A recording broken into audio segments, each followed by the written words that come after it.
Face à l'escalade militaire par les voies politiques, le Rwanda et la République démocratique du Congo ont convenu de rechercher une solution pour mettre fin à l'insécurité des populations. Cette décision est issue d'une réunion des ministres des Affaires étrangères de la RDC et du Rwanda tenue à Luanda en Angola. Selon les chiffres donnés par le président de la République démocratique du Congo, Félix Tshisekedi, les combats entre les forces armées et le M23 ont déjà provoqué le déplacement massif d'environ 200 000 personnes qui se sont réfugiées en Ouganda.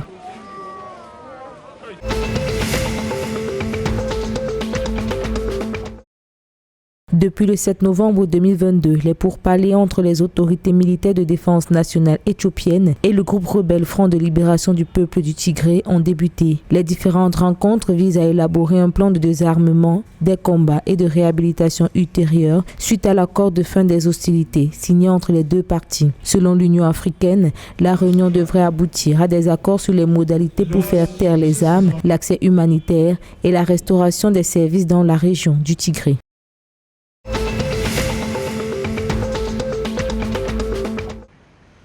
L'Assemblée législative de transition au Soudan du Sud a adopté la loi sur la police nationale. Le principal point de friction était un article qui donne l'immunité à un policier dans l'exercice de ses fonctions. Selon le Parlement, cette loi entrera en vigueur dans un délai d'1 mois.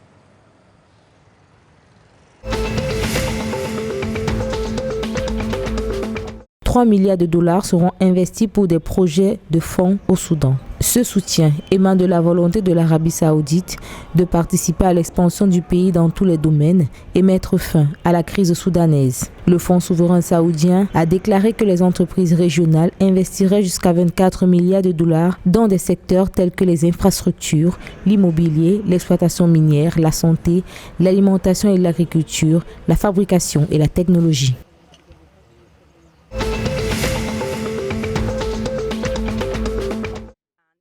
En Ouganda, au vu de l'avancée de l'épidémie d'Ebola, le gouvernement a ordonné la fermeture de toutes les écoles maternelles, primaires et secondaires du pays dès le 25 novembre. Selon la ministre de l'Éducation, depuis le 20 septembre où le premier cas d'Ebola a été détecté, au moins 23 cas d'enfants ont été confirmés, dont 8 sont décédés au 4 novembre. Pour les autorités nationales, la fermeture anticipée des écoles était une nécessité au vu de la multiplication des cas.